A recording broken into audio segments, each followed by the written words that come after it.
I mean, I guess.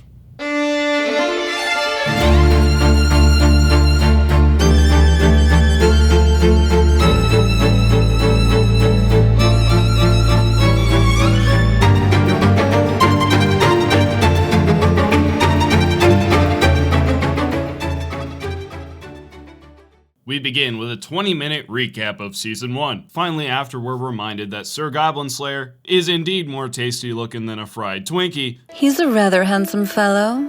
Yes? Nice. Damn it! I thought he'd turn out to be a woman! We're told that he has been requested to find a missing party of adventurers. Sword Maiden, the mostly blind babe from Season 1, personally asked for Goblin Slayer to complete this task. As you may have guessed, Goblin Slayer immediately accepted. A, because goblins, and B, refer to reason A. Afterwards, we receive a pretty much useless intro to the missing party before Goblin Slayer and his ragtag crew, Bible Girl, No Boobs, Man Boobs, and a lizard obliterate a group of goblins inside a small town. All the townspeople are like, "Oh my god, are you Goblin Slayer?" And Goblin Slayer doesn't respond because it doesn't have anything to do with killing goblins. What happens next is a spectacularly perfect and probably unnecessary hot spring scene that totally didn't want to make me kidnap a Japanese girl. The next morning, the group set out, and by night, they find what appears to be a damn goblin cave. Once inside, Bible Girl uses her MW2 flashbang ability, and just like angry 12-year-olds, the goblins inside get obliterated into next Tuesday. Hear me, O merciful Earth Mother. Protect us and bless us with holy light. This was such an absolute victory, the goblins only managed to get an arrowhead in the elf's thigh. Now, if you watched my first video pertaining to Goblin Slayer, mostly just its first episode, you know that one of our boys' favorite hobbies is cave surgery. I'm going to gouge out the tip. What? He'll be careful, and he'll make it as painless as possible. Isn't that right, Goblin Slayer? I'll do my best. Okay then. After some of Dr. Goblin Slayer's free healthcare, our crew come upon some sort of ritual site. There they find the remaining survivor of the group they were after, completely nude and freshly branded. That's strange, borderline scary, but not to worry. Goblin Slayer knows everything about goblins, so he knows that this is the work of a Goblin Paladin. Goblin Paladins are highly intelligent spellcasters, able to use divine miracles like Bible Girl can, as well as being a highly skilled fighter. Immediately after this revelation, we get a flashback to what happened to the party our crew was after. What happened was, they were all stupid as hell. Since this group was also trying to kill the goblins in the cave, after they found the entrance, they had the brilliant idea to wait outside until the goblins starve. Now, on the surface, the plan isn't totally brain dead, but once you realize the decision making here, you're basically just waiting for these guys to die. Number one, they didn't bring extra food, so why did they even go with this plan?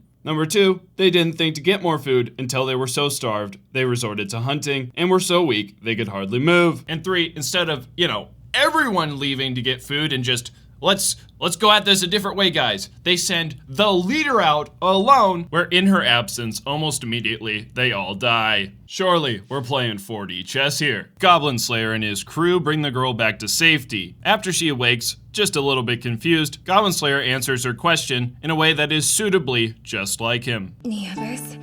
They're dead. Goblin Slayer leaves and joins back up with his crew so they can chat about how they're gonna kill the rest of the goblins. The survivor girl he just left really wants to become the new girl and join up with the crew, so she interrupts the whole meeting to ask just that. Upon getting her request turned down, the survivor girl's like, "Damn it, I guess I have to pay you," cuts off most of her hair and hands it to Goblin Slayer. Now, if this was a sane scenario, our boy Goblin Slayer would look at the hair and go, "What the fuck?"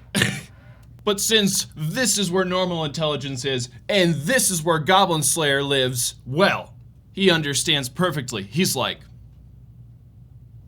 you got what it takes. Here's the plan. Since they know that the paladin is somewhere inside a castle, they're gonna dress up as some sort of slave traders and try to sell them the three girls in the group. Goblin Slayer's disguise, which is criminally underused in this movie, is all black armor. It looks amazing, and this is it. Speaking with the goblins at the gate, the crew convinces them essentially by saying, "Hey, you like pretty women?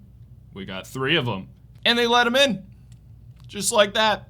After entering the castle, the new girl forgets about the whole disguise thing and eviscerates a goblin skull for about 20 seconds. Bible Girl sees this as an emotional instability issue, so she hands the girl a torch in hopes that she doesn't feel so useless anymore. Yeah, I'm totally sure she's gonna become less of a liability now. After searching around for a bit, the crew find a weapons storage room where the dwarf takes a whole bunch of swords and slings them across his back, which will be important later on. The crew comes upon a goblin pep rally. The paladin's here and he's running the whole thing. It's having trouble getting started because the guest of honor just happened to be that goblin that had its skull caved in. Although that hardly matters because the brand on the back of the new girl's neck starts burning or glowing or something, which causes a reaction of sorts. Huh? A hail of arrows immediately falls upon the group, and Goblin Slayer decides to split up. One side that'll search for kidnapped humans in the dungeon, and one that'll engage more directly. The new girl keeps freaking out. She starts crying over the sword that she lost, which is now being used by the paladin, and Goblin Slayer essentially says, "Shut up! Okay? It's not the time for this. I gotta kill some goblins." And that works because, of course it does. Getting to work and picking off a group of green devils, the Goblin Slayer starts going to town on some wood. Meanwhile, Noboob is daydreaming about how sexy he is. I don't know why I mentioned that. It's the default state for any attractive woman in this anime. The woodcutting was part of a goblin killing trap to no one's surprise, and after its use, the paladin shows his ugly ass face. Now we get to see what I've personally always wanted to see, which is Goblin Slayer going mano-a-mano with a swordsman type goblin. Seeing his incredible technical abilities while facing down a stronger opponent is goddamn beautiful. Even when at the beginning his sword snaps in half, he still holds off the paladin, giving Bible Girl enough time to prepare an escape and giving the new girl an opportunity to be useful for once by electrocuting all the goblins. The escape is pretty simple. With a rope tied around him, Goblin Slayer picks up both girls like a total badass and jumps off a wall. And now it's time for the party to really get started. The crew meets back up with the few survivors they managed to find, and as the goblin hordes start pouring out of the castle, an epic chase down a snowy hill begins. Now remember when I said the dwarf has a backpack full of weapons? Well, Goblin Slayer's about to go absolutely wild and lose all of them. Does he need to throw away every single weapon he's handed? No, but a lot of goblins die and it looks awesome. 8, 9. It's hilarious. He's like, "Oh, there's blood on this one. Let's grab a spear." Goblin Slayer catches up to the crew to ask for more weapons and tell them to head for a valley. He keeps slicing and dicing all the way to the drop-off where the goblins quickly corner them. And here we come upon the final 1v1 between the Paladin and Goblin Slayer. It is going to get wild. Goblin Slayer at first doesn't have any weapons because he wasted them all, but never fear, Lizard Man is here. I suppose he's totally ready to lose his fancy sword because he gives it over to Goblin Slayer right before the mad slaying bastard goes straight after the Paladin. Trading blows and slicing through the air only to fill it with pure hatred. The two seemed evenly matched when it comes to swordsmanship, but there's no denying that the Paladin is freakishly strong. Unfortunately, stronger than our boy. Even while Goblin Slayer parries nearly every single blow with video game-like accuracy, all the Paladin has to do is brute force him onto the ground. But you know who already knows that? Goblin Slayer. He's gonna gamble on one final parry. Crouching down to cover himself with the shield, he tells that Paladin to come get some. Personally, I'd have called him a little bitch, but I'm not as cool as Goblin Slayer. Obviously feeling emasculated, that Paladin rushes with all his might and stabs at the shield, in which it goes straight through.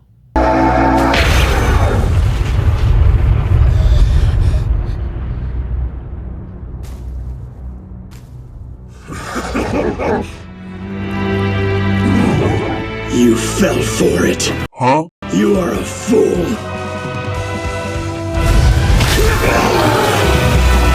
Let's go get some! And we're not done yet. We've got more goblins to deal with, damn it. All right, new girl, cause an avalanche. Wait, what? Fire! It's just that it seems like a little bit unnecessary. I have a bad feeling about this.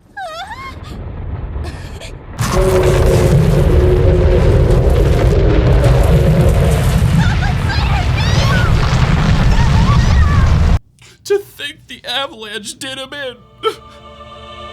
Strike!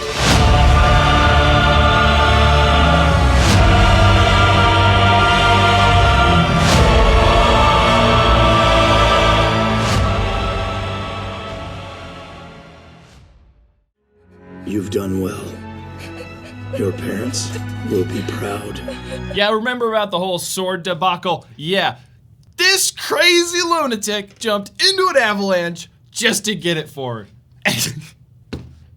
It's so sweet it might put a tear on your face. Oh, jeez. So good. Well, mission accomplished. The girl's saved. The goblins are like super dead. Everybody's having a big ass party back at home base. And well, Goblin Slayer is making sure no goblins attack. So he's up on a cliff just chilling by himself, which is just his primary state. I think he's just forever gonna be alone, apparently, is what I would say.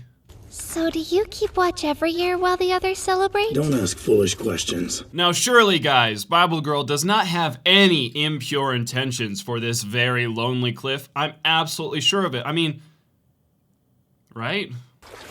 And that's the end of Goblin Slayer, Goblin's Crown, the Goblin Slayer movie. It is right in between Season 1 and Season 2. Season 2 is coming October 2023. With that being said, thank you so much for watching. I appreciate it so much. And so does my co-host, 02.